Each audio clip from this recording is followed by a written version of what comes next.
Avec nous également ce soir, Pierre Larouturou. Bonsoir. Bonsoir. Bienvenue, économiste, fondateur du parti Nouvelle Donne et auteur de ce livre, La Grande Trahison, les élites ont abdiqué. À nous de reprendre la main aux éditions Flammarion. Attendez, quelle réforme? Mon dernier livre, c'est avec Michel Rocard. Donc, c'est pas la gauche de la gauche de la gauche. Voilà, c'est juste dire... Non, mais oui. Concrètement, là, une des dernières annonces du gouvernement, c'est qu'on va supprimer 22 000 postes d'infirmières et d'aides-soignants à l'hôpital. Est-ce que vous trouvez normal, d'un pays où on est à l'os, chacun de nous a connu des gens qui étaient à l'hôpital, est-ce que vous trouvez normal de dire il n'y a pas d'argent, on va couper, c'est 3 milliards d'économies, 22 000... Pardon, excusez-moi, c'est très concret, c'est pas un problème de savoir si on est plus à gauche ou plus à droite. Tout le monde, tous les gens normaux sont scandalisés quand on supprime 22 000 postes d'infirmières. Alors que par ailleurs, on donne 30 milliards d'infirmières, d'aides-soignants, de personnel soignant, Il y a cette situation, évidemment, qu'on comprend. C'est pas un problème d'être plus à gauche que la gauche, c'est juste, est-ce que c'est normal de donner 30 milliards ou 40 milliards sans contrepartie? Et même Emmanuel Macron dit que ça n'apporte rien, c'est 40 milliards sans aucune contrepartie. Donc 40 milliards, pardon, excusez-moi, et qu'on coupe 3 milliards pour les hôpitaux, 3 milliards dans les collectivités. Oui, on a compris, Pierre Larouturou. Juste la réponse, je vais faire juste Lignac sur ce que dit Pierre Larouturou. Il y a évidemment toutes ces difficultés tragiques pour les familles qui les vivent, etc. Et puis il y a la réalité d'un gouvernement on se demande qu'est-ce qu'il peut faire. Est-ce qu'il n'y a pas un dilemme entre ce que lui demande sa gauche et ce qu'exige également Bruxelles, nos partenaires, etc. Oui, il y a sa gauche, et si on ajoute les 10-11% frondeurs, gauche de la gauche, front de gauche, communistes, aux 25% qui seront probablement 30 aux élections régionales du Front National, on a près de 40% de Français, ceux-là votent, sans compter ceux qui ne votent même plus, tels sont des potes. On a 40% des Français qui rejettent le système avec plus ou moins de véhémence. Et ça me paraît plus important que savoir si l'UMP a gagné 30 départements et si le PS en a perdu 30. Oui, on est dans une situation, je dirais pas pré-révolutionnaire, parce qu'il faut pas abuser des grands mots, mais dans une situation de très grande tension. J'ai été marqué par le fait que Mélenchon d'un côté et Madame Le Pen de l'autre ont tous les deux fait état avec pas mal de mépris des politiciens. Et elle a ajouté politiciens médiocres. Mais en général, quand on use de ce vocable, le médiocre est implicite. Ça veut bien dire quelque chose, quoi. Et donc c'est pour ça qu'il faut un changement de politique. Et on ne dit pas que tout est possible. Il y a des contraintes financières, mais avec les mêmes contraintes financières, est-ce qu'on met 40 milliards dans un truc qui ne marche pas, ou est-ce qu'on se dit qu'est-ce qu'on met sur le logement, qu'est-ce qu'on met sur les transports, qu'est-ce qu'on met pour des créations d'emplois? Il y a quand même dire qu'il n'y a aucune alternative, ça n'est pas sérieux. Et donc c'est dramatique de voir le PS est arrivé au pouvoir sans programme. En gros, on en a marre de Sarkozy et la croissance revient. On voit au bout de 2 ans que non, on en a toujours marre de Sarkozy pour mon compte. Mais mais c'est dramatique de voir que maintenant Sarkozy, tout le monde il y a 3 semaines disait qu'il on va analyser, Pierre Larouturou, on va analyser sa victoire également. On est le pays d'Europe, dans les causes du désespoir, on est le seul pays d'Europe où les loyers sont aussi chers. On est 30%. Alors, attendez, on va faire les très concrètement la vie quotidienne. Attendez, puisque vous parlez de changement. Guillaume Tabar. Non, mais blague à part, c'est pas un problème politicien. C'est juste qu'on est 30% plus cher. Mais je n'ai pas soutenu la loi Allure, pardon. Excusez-moi, on fait d'autres propositions à Nouvelle Donne. On ne va pas faire un débat sur le logement ce soir. Guillaume Tabar, pour répondre à ce que dit Pierre Larouturou et d'autres, il n'est pas le seul à demander ce changement, cette inflexion, ou en tous les cas un changement de braquet. Que peut faire le couple exécutif? On a vu que Manuel Valls va annuler demain une rencontre et un voyage à Berlin. Il ne va pas aussi voir Mario Draghi, le président de la Banque Centrale Européenne. Il va s'adresser aux socialistes. Que peut-il leur dire aujourd'hui? Le seul candidat plausible de la droite, bon, tout ça, c'est un peu Regardez juste un instant, je voudrais vous faire réagir à la caricature d'Hervé Baudry. Dimanche, le programme de dimanche de Hollande. Tunisie. Oui, il était en Tunisie dimanche midi, Capano, je suis Bardot. Et dimanche soir, j'en ai plein le dos. Effectivement. Oh là, il a changé entre-temps. Je suis Sarko, quand même. Non, on est jusque-là. Non, mais pas encore. Quand M. Tignac dit qu'il n'y a pas de marge de manœuvre, attendez, vous venez de dire que Manuel Valls a annulé sa rencontre avec le patron de la Banque centrale. Or, il faudrait qu'il aille voir le patron de la Banque centrale. Mario Draghi vient de dire qu'il allait créer 1200 milliards. On s'habitue à des trucs incroyables. Mario Draghi a décidé de créer à partir de rien 1200 milliards d'euros. Est-ce que ces 1200 milliards, ça y est, il y a un tabou qui est tombé, on pensait que les Allemands allaient hurler, les Allemands n'ont pas hurlé, il y a 1200 milliards qui vont être créés. Est-ce que ces 1200 milliards vont pour les banques? Le 28e plan d'aide pour les banques, qui n'ont jamais fait autant de bénéfices, on spécule, tout le monde dit qu'on peut aller vers une nouvelle crise comme 2008, ou est-ce que ces 1200 milliards, on va les utiliser pour l'économie réelle? Pour faire des économies d'énergie, pour embaucher des ouvriers et des maçons. Vous avez entendu le discours de Manuel Valls hier. Mais excusez-moi, c'est fondamental. Il y a 1200 un éloge milliards. des investissements, ça a dû 1200 milliards. Est-ce que Pierre l'Europe... Larrouturou, si vous voulez répondre à la question, ça a dû vous plaire. Oui, mais si ce n'est qu'ils coupent pendant ce temps-là 3 milliards d'investissements dans les collectivités. Donc si vous voulez qu'ils disent l'éloge de l'investissement, s'il met 50 millions sur 3 ans, c'est de la blague. Il y a 1200 milliards qui sont disponibles au niveau européen. Ce que dit Nouvelle Donne, c'est qu'ils doivent être pendant 20 ans bloqués uniquement sur des isolations des bâtiments publics et privés. On peut créer 200 000 emplois en France. C'est avec ça qu'on va relancer le pays? Ah ben, ça crée 200 000 emplois. Excusez-moi, mais si la France avait chaque année 20 milliards, si la France avait chaque année 20 milliards à taux zéro, les 1200 milliards vont exister. Est-ce qu'ils vont pour les banques? Ça y est. Ou est-ce qu'on se dit que la France a chaque année 20 milliards pour isoler les bâtiments publics et privés? Alors, on a beaucoup de réactions. Ça ferait baisser nos factures d'énergie, ça peut créer 200 000 emplois. Donc il faut aller voir Mario Draghi pour lui dire ça. Mais comment on réglerait nos dettes? Eh ben, excusez-moi, c'est de l'argent qui est disponible. Ah ben, c'est les travaux, quand vous isolez des bâtiments, vous faites des économies d'énergie pendant 30 ans. C'est comme ça qu'on va... Mais si, pardon, ça veut dire que vous n'avez pas réfléchi. Excusez-moi. Si vous embauchez, si vous créez des emplois non marchands ou aidés... Mais non, c'est de l'emploi tout à fait marchand, pardon, monsieur. Allez, on va revenir. On va pas faire l'isolation également. On peut créer 200 000 pardonnez-moi. On peut créer 200 000 emplois d'ouvriers et de techniciens sur toute la France. Allez, on va revenir, s'il vous plaît. On va revenir aux leçons. Pierre Larrouturou, on va faire logement, hôpital, etc. Vous avez raison, ce sont les piliers d'une politique, mais je voudrais revenir aussi aux leçons. Enfin bon, voilà, il y avait la mention du président du parti, ce qui est déjà un grand effort de la part de... Pardon, il y a beaucoup de départements où il n'y avait ni le logo de l'UMP ni le logo du PS. J'ai fait des meetings aux 4 coins du pays, j'ai fait des meetings et les... l'UMP plus. Non, mais attendez, c'est pas l'UMP qui a gagné, c'est le PS qui s'est effondré. Oui, mais il y a quand même une réalité d'une carte bleue, même si on ne peut pas l'admettre, c'est compliqué quand même là. La déception de l'UMP est plus faible que l'effondrement. Pierre Larrouturou, Céline Braconnier, je vous laisse réagir dans un instant. Simplement, cette phrase, donc l'alternance est en marche, rien ne l'arrêtera. C'est ainsi que Nicolas Sarkozy a conclu hier son allocution. L'UMP et son allié l'UDI ont transformé, malgré tout l'essai du dimanche dernier, en inversant largement le rapport de force. La dynamique est forte pour l'opposition et le président de l'UMP compte bien en profiter. Il faut rigoler, mais quand M. Raffarin nous dit que c'est la victoire du renouveau, on est le seul pays occidental où on est obligé de choisir on nous présente comme une alternative quelqu'un qui était déjà ministre du budget en 93, Sarkozy, et qui en 95 a été remercié par les Français, son bilan était catastrophique. Je rappelle qu'un ministre du budget, Sarkozy, c'est un déficit à 7%. Puis en 99, vous vous souvenez, il fait une campagne européenne, il fait 12%, il dit qu'il se retire de la vie politique. On est le seul en Allemagne, vous n'avez pas quelqu'un qui était ministre du budget il y a 20 ans en Allemagne, s'il s'est planté, il s'en va. Aux États-Unis, Jimmy Carter s'est planté, il fait une fondation, il s'en va. On est le seul pays occidental, le seul où c'est verrouillé à ce... Non mais c'est dramatique. Oui, on est libre aussi, Pierre Larrouturou. Mais non, le système est verrouillé, pardon, excusez-moi, l'UMP et le PS ont tout fait pour verrouiller. Franchement, excusez-moi, est-ce qu'il y a un problème que Sarkozy a réglé? Madame Le Pen. Sarkozy a été ministre du budget, puis il a été président de la République. Est-ce qu'il y a un domaine où il a fait avancer quelque chose? La réponse de Guillaume Tabar sur ce sujet. Il faut qu'on arrive à déverrouiller ce système. Et quand vous dites que les élections intermédiaires sont forcément décevantes, c'est parce qu'ils arrivent au pouvoir en ayant menti sur leur programme. Si on s'appelle excusez-moi, c'est un point, je crois, vraiment important. Roosevelt a été réélu de son vivant. Si on s'appelle Nouvelle Donne, c'est en référence au New Deal. Les hommes politiques ne sont pas forcément toujours décevants. Vous dites que c'est toujours comme ça le cas en France. Mais on pourrait avoir des politiques qui ne mentent pas pendant la période électorale et qui ne déçoivent pas au bout d'un an. Là, si c'est une telle défaite du PS, c'est qu'ils sont arrivés au pouvoir sans vrai programme, qu'ils ont menti, qu'ils ont fait... Mais la déception est inévitable. On a le droit aussi d'avoir un vrai projet, de parler vraiment à l'intelligence des gens, de gagner avec un vrai projet et de réussir à faire bouger le pays. Peut-être, mais oui, il y a qu'en France qu'on se résigne à ça. Sans doute que je me trompe, mais peut-être que les choses ne sont peut-être pas aussi binaires que vous le pensez. C'est-à-dire qu'il n'y a pas d'un côté des gens qui mentent et qui ne font que mentir, et de l'autre côté des gens... Attendez, non, s'il vous plaît, vous le laissez parler. Et de l'autre, des gens qui s'adresseraient à la raison. Il y a des modes de scrutin qui sont faits pour assurer des stabilités d'exécutifs locaux et qui transforment des voix en sièges. Et c'est pas l'heure du changement sur ce plan-là. Non, mais enfin, on parle de deux choses différentes. Il y a le système majoritaire qui fait qu'un candidat est élu avec une majorité de voix. C'est pas ça qui garantit la stabilité d'un exécutif local. On peut très bien dans un département ne pas avoir de majorité, ça va être le cas dans le Vaucluse, dans l'Aisne, avec le scrutin majoritaire. Donc, ce que je veux dire, c'est qu'il y a effectivement un décalage entre le nombre de voix réunies et puis le nombre de sièges obtenus au final, qui crée une perception de la démocratie assez biaisée. en effet, et qui, à juste titre, interroge les citoyens. Et, Bien sûr, oui. et je Pierre crois que c'est Larouturou. encore lié au fait que les deux grands partis, PS et UMP, qui sont là depuis 40 ans, ont verrouillé le système. Verrouillé, c'est un mode de scrutin qui survalorise, même s'ils n'ont fait que 20% du corps électoral, ça donne une impression de stabilité à très court terme, moyennant quoi au niveau national, ça les surprotège. Ils pensent qu'ils Donc vous êtes pour donner plus de place Oui, tout à fait. au Front On peut avoir National et des sa systèmes représentation, à tous les je veux dire, partis. plus légitime. En Espagne, pardon de revenir à Nouvelle-Donne, avec le score qu'on a fait aux européennes, on aurait déjà 3 députés européens.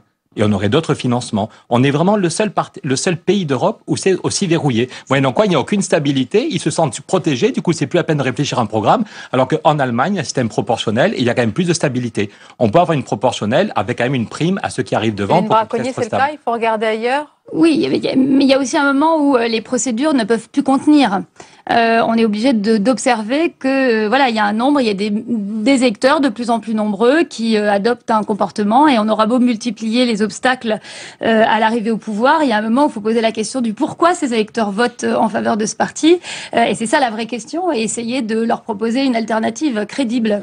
Denis Tivignac. Mais c'est vrai que ça paraît à l'opinion ordinaire de plus en plus scandaleux qu'un parti qui était en voie aux dernières proportionnelles, c'est-à-dire les régionales, là on peut vraiment compter les voix, n'a qu'un ou deux députés à l'Assemblée nationale, une cinquantaine de conseillers généraux. Ça choque les gens, et à juste titre, sauf que il faut prendre en considération l'identité de chaque pays. Vous parliez de l'Allemagne. L'Allemagne n'est pas la France. La France est un pays où on est très divisé, où il y a beaucoup de partis et où il a été prouvé par l'histoire que la proportionnelle rend ce pays ingouvernable, et ça peut mal finir. Bon, la deuxième partie de la troisième. Ah oui, mais pardon, c'est pas qu'il y avait une instabilité. Pardon, on peut avoir la proportionnelle sans l'instabilité. C'était juste à la fin de la troisième, certains proposaient qu'on ne puisse pas dégommer le Premier ministre, on n'a pas dit par qui on le remplace. Pardon, on peut très bien, il y a plein de pays quand même, il n'y a aucun système qui est idéal, mais il y a des pays où on donne la parole et du coup les gens peuvent, il y a une plus grande démocratie, il y a plus de débats dans le Parlement, et en même temps il y a une stabilité, c'est tout à fait possible. La Troisième République était caricaturale, mais c'était pas lié on est au bout des rouleaux de la cinquième. Et puis pardon, excusez-moi, on peut aussi donner la parole. C'est le national qui donne cette prime de 25% en siège qui garantit à la liste arrivée en tête d'avoir une majorité de sièges, ou le scrutin municipal, là aussi, qui permet que les oppositions soient représentées et que la liste arrive en tête puisse gouverner la ville. On ne va pas parler de la proportionnelle intégrale, il y a des façons d'avoir une mixité. Pardon, il peut y avoir une mixité. En Allemagne, vous avez un deuxième vote. Pardon.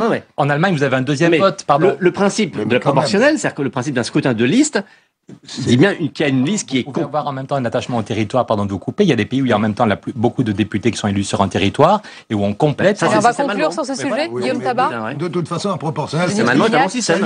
Alors, nous sommes d'accord. C'est émouvant. Mais vous parliez de l'Espagne au départ. Ça livre les citoyens aux partis politiques, la proportionnelle. Je fais partie des 99% de Français qui n'ont jamais appartenu à un parti politique. Nous aussi, on voudrait de temps en temps avoir... Parce que vous bonsoir. Et bienvenue, vous êtes le président du collectif Assez le Feu, Mohamed Mechmach. D'abord, qui sont selon vous les grands oubliés de cette campagne? On a souvent, je vous laisse répondre, mais on dit souvent que ce sont évidemment les habitants des quartiers populaires, des cités, des banlieues. C'est encore le cas cette fois-ci? Oui, mais pas que. On voit qu'aujourd'hui, ça ne s'arrête pas que dans ces quartiers et que dans des territoires ruraux, il y a aussi des gens qui aujourd'hui ne se déplacent plus. Voilà, il y a une défiance via le politique qui aujourd'hui, tout simplement, les gens n'ont pas spécialement envie d'aller déposer leur bulletin parce qu'ils ont le sentiment que les choses ne bougent pas beaucoup. Par contre, il y a une autre chose qui est en train de se créer, c'est quand même des dynamiques citoyennes qui ont décidé, puisque ceux qui sont censés faire ne le font pas pour eux, de s'organiser, de se présenter. Voilà. Et c'est ce qui s'est passé aussi là sur des cantons où des gens se sont présentés avec des scores qui vont jusqu'à entre 9 et 10%. Donc il y a encore des dynamiques qui existent, qui sont en capacité de se mobiliser. Et puis il y a aussi un déficit, parce que nous, quand on a mené des campagnes d'inscription sur les électorales ou des campagnes d'incitation à aller voter, si on ne le fait pas, on s'aperçoit qu'il y a un vide là-dessus. Ah oui. Et malheureusement, je trouve que c'est dommage que, y compris via le politique ou d'autres, ne font pas ce travail-là. Et on l'a vu, parce que là, on n'a pas spécialement fait campagne là-dessus, et on s'aperçoit que, malheureusement, ça bouge pas. Si vous regardez sur les dernières élections, ne serait-ce qu'en 2008, 2012, et des élections intermédiaires, ça a voté quand même massivement, et notamment dans ces quartiers. Vous voyez, qu'il y a à peu près entre 8 et 9 000 habitants qui y vivent. Quand on regarde le pourcentage, c'est entre 14 et 15%, qui n'est pas négligeable. Vous avez suivi de près cette campagne. Est-ce qu'il y a, pour vous, un argument, un discours qui vous a touché, ou vous êtes senti concerné?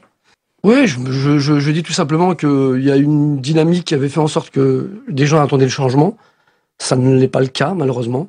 On s'aperçoit que ceux qui avaient décidé tout simplement d'avoir un espoir de changer un peu leur quotidien s'aperçoivent que finalement ça bouge pas beaucoup. Je veux dire, là où effectivement moi je suis quand même très inquiet, c'est cette montée du Front National qui, y compris dans des quartiers populaires, certains disent finalement je vois pas pourquoi, parce que ailleurs on n'est pas capable de faire avec nous.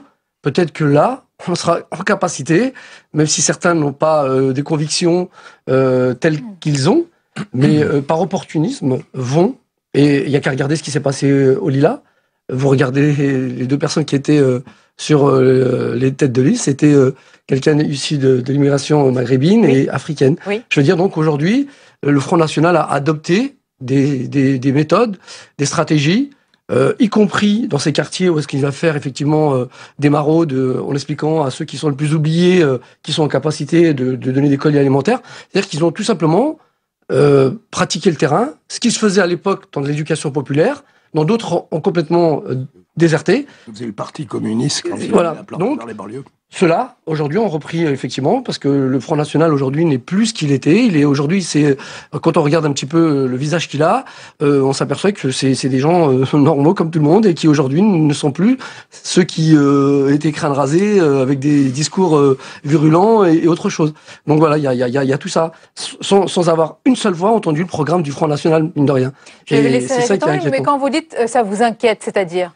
Ce qui m'inquiète, c'est que quelque part, moi, je me dis, il y a toute cette abstention. Si demain elle était capable d'être dynamisée, le Front National ne progresserait pas réellement. Je veux dire, c'est juste cette abstention qui fait en sorte que le Front National gagne certaines voix. Par contre, tant qu'on ne remettra pas les citoyens au cœur des politiques publiques, et que les citoyens ont juste le sentiment que quelque part, tous décident à leur place, et ils subissent plutôt les choses qu'ils n'ont pas choisi de co-construire ensemble, ils estiment que quelque part, je ne vois pas pourquoi aujourd'hui, les choses changeraient. Donc moi, je suis plutôt à revendiquer qu'il va falloir remettre du citoyen dans les politiques publiques, dans la co-construction, pour pouvoir tout simplement apporter une vision, des regards croisés, avec des expériences différentes, qui sont en capacité de mobiliser d'autres citoyens. Donc je pense qu'une des parties de solution viendra de la société civile, quand elle est en capacité d'être dynamique, de se mettre en mouvement. Les autres réagiront. Alors ça, c'est très intéressant, oui. Société civile. Pierre Larouturou, oui, société civile, oui. Non, voilà. et puis c'est ce que je voulais programme dire quand à l'heure on parlait de la proportionnelle. La proportionnelle, c'est juste un tout début de ce qu'il faut pour aller vers une 6e république ou une première démocratie. Parce qu'il ne s'agit pas seulement de voter une fois tous les 5 ans. Une de nos idées, c'est la loi d'initiative citoyenne. C'est-à-dire que les citoyens peuvent être acteurs et que la prochaine réforme des retraites, elle peut être réfléchie par des citoyens. Et s'il y a 200 000 signatures, mais attendez, pourquoi on a tous des cerveaux? La prochaine réforme de la recherche, elle peut être faite par des chercheurs. Vous vous souvenez, le livre blanc, 400 pages passionnantes. Donc, une des idées, c'est d'aller... Il faut mettre en place un système proportionnel, il faut le non-cumul des mandats, mais il faut permettre aux citoyens d'être acteurs sur les territoires et au niveau national. Et après ça, sur le vote... Oui. Pardon, sur le Une vote... réaction juste sur ce que vous dites, c'est Non, mais important. sur quel programme? Moi, je vous rappelle qu'en 2005, après les révoltes sociales, le collectif Un Feu a fait un tour de France, a recueilli entre 200 000 doléances. On en a fait une synthèse, on a fait mieux qu'un programme. Et c'est-à-dire que c'est venu de la base. On a même réalisé un contrat social et citoyen dont on avait apporté, on a demandé à ceux qui étaient présidentiables de venir discuter. Et là, clairement, vous avez un programme qui émane des habitants, des citoyens, qui quelque part prennent en considération, parce qu'ils ont aussi le vécu de ce qu'ils vivent, leurs préoccupations premières, et tout simplement, ils sont en capacité, clairement, de pouvoir co-construire sur des choses qui les concernent et non pas sur des Alors attendez, ça c'est très intéressant parce que depuis tout à l'heure, pourquoi ça n'a pas valeur de proposition de loi? Pourquoi un texte qui est réfléchi par 200 000 personnes n'arrive pas à l'Assemblée et n'est pas débattu? Oui, c'est les lourdeurs du système. Mais non, c'est un blocage. Attendez, on va répartir la parole déjà plus équitablement. Ce qu'est la démocratie représentative, à savoir est-ce qu'il y a des gens que l'on élit pour être les garants de l'intérêt national? Bon, et moi-même, j'ai des aspirations, je serais capable de vous faire 15 projets de loi propositions de loi qui me paraîtraient utiles. Bon, mais je pense que la vie d'un pays, ça n'est pas la somme de demandes particulières et de confrontations particulières. C'est d'abord ce qu'on arrive à voir sur ce qu'il faut faire. Oui. Et que le propre de la représentativité politique, c'est de dégager, par le biais de l'élection et par le biais de partis qui ne sont pas un intérêt catégoriel, etc., une sorte d'intérêt général. Et voilà, avec la sanction du suffrage universel qui donne mandat ou non à un gouvernement pendant 5 ans. Mohamed Mechmach, depuis tout à l'heure, vous nous écoutez parler peut-être depuis... J'écoute depuis voilà. tout à l'heure. Nous avons parlé de stratégie politique, on a parlé de rapport de force, etc. Est-ce que vous pensez clairement pour vous que c'est une manière de faire de la politique à l'ancienne et même peut-être d'en parler à l'ancienne? Oui, moi je pense que, voilà, encore une fois, je reste persuadé. Il y a beaucoup de gens aujourd'hui qui n'ont pas décidé de rentrer dans un parti politique, qui veulent tout simplement en faire aussi, indirectement, chose qu'on fait nous aussi, au sens noble du terme. On est en capacité, clairement, je vous l'ai dit, on l'a assez prouvé, que lorsqu'on se met en mouvement, on est en capacité, tout simplement, de réveiller des consciences, et les gens peuvent adhérer aussi. Le problème, c'est qu'à chaque fois, quand on regarde bien, je parle de diversité, moi je vais parler de diversité sociale, non pas encore une fois de diversité, parce qu'il va falloir de la couleur, et ainsi de suite. Non, la vraie diversité, elle est sociale. Elle est sociale. Et celle-là, elle manque aujourd'hui, clairement. Quand on regarde bien, on s'aperçoit que, y compris dans ces partis traditionnels, on s'aperçoit que ça reste un vase clos, fermé, où effectivement, on reste entre soi, et on oublie une partie de ceux qui aujourd'hui sont en capacité, parce qu'ils ont une expertise d'usage et la possibilité d'apporter quelque chose de nouveau. Et moi, tout à l'heure, quand on me dit qu'est-ce qui me choque, ce qui me choque, c'est que notre démocratie est en danger quand je vois qu'il y a jusqu'à 70% d'abstention, et que certains sont élus avec très peu de voix, où des fois il y a 10 000 inscrits, et qu'il y a 2 000 votants, et qu'on est élu avec 2 000 votants, moi je serais pas fier d'être élu. Je serais très inquiet. Parce que je me poserais la question en me disant, c'est pas normal, quoi, je veux dire. Voilà, donc il va falloir quelque part qu'on se pose réellement les vraies questions, et que, est-ce qu'on décide tout simplement, ou stratégiquement, on se contente de se dire, moi, ça me suffit, j'ai mes 2000, je suis sûr certain de passer, ou bien on réveille toutes ces consciences en se disant, non, ça peut plus durer, parce qu'à un moment ou à un autre, on va arriver dans une impasse, et on le voit bien, l'électorat du Front National, lui, se mobilise, il se déplace. Par contre, celui aujourd'hui qui est en capacité de faire la bascule, lui a décidé clairement de ne pas y aller. Y compris parce que le vote blanc, aujourd'hui, n'est pas reconnu. Je suis persuadé que si le vote blanc serait reconnu, ça permettrait aussi à ce que des personnes se déplacent, montrer leur mécontentement, qu'ils ne sont pas d'accord avec la politique qui est menée. Simplement, c'est pas comptabilisé. Donc les gens ont le sentiment, encore une fois, de se dire ça sert à rien que j'y aille, parce que finalement, je ne serai pas pris en compte quand même. Denis Télignac, vous entendez, c'est un renoncement des partis, j'allais dire, classiques du gouvernement. J'ai bien compris. J'ai envie de faire un peu la synthèse à la centriste du point de vue de Tabar, qui a raison de dire qu'on est en démocratie représentative, on n'a quand même jamais trouvé mieux. Même si c'est le pire régime, comme disait Churchill, à exception de tous les autres. Mais je vous accorde qu'elle est bloquée. Il y a un autisme de l'UMP. C'est ce que disait Pierre Larouturou depuis tout à l'heure. Je vais prendre un exemple. Vous l'avez montré tout à l'heure, c'est ce qu'il disait. Tout ce qui est à gauche de la gauche, disons, pour résumer la galaxie Mélenchon, tout ce qui est Front National, une très grosse partie de l'UMP a un grave problème avec l'Europe. Ils ont l'impression d'être dépossédés de leur conscience nationale, que on les fait dériver vers une espèce un univers où ils vont être, ils vont être dépossédés. Quelque chose de bureaucratique qu'on ne maîtrise pas. Oui. Ni le gouvernement, ni les socialistes, ni l'UMP ne prennent ça. C'est un souci. Vous savez, il y a beaucoup d'autres choses pour faire du lien social, politique que la nation. Bon, beaucoup de Français se sentent mal dans leur peau de patriotes parce qu'ils ont l'impression que leurs élites ne sont plus patriotes et qu'elles sont parties dans on leur parle de mondialisation, on leur parle d'Europe, le plus grand c'est dépassé, patrie, ça fait franchouillard, fait nationaliste. On a l'impression d'un autisme total des dirigeants, tant du PS que de l'UMP, sur ce point. Honnêtement, c'est pas gentil pour les personnes autistes. Forme d'autisme politique. Excusez-moi, mais je voudrais rassurer M. Tabar, aucun de nous deux ne propose de supprimer le Parlement.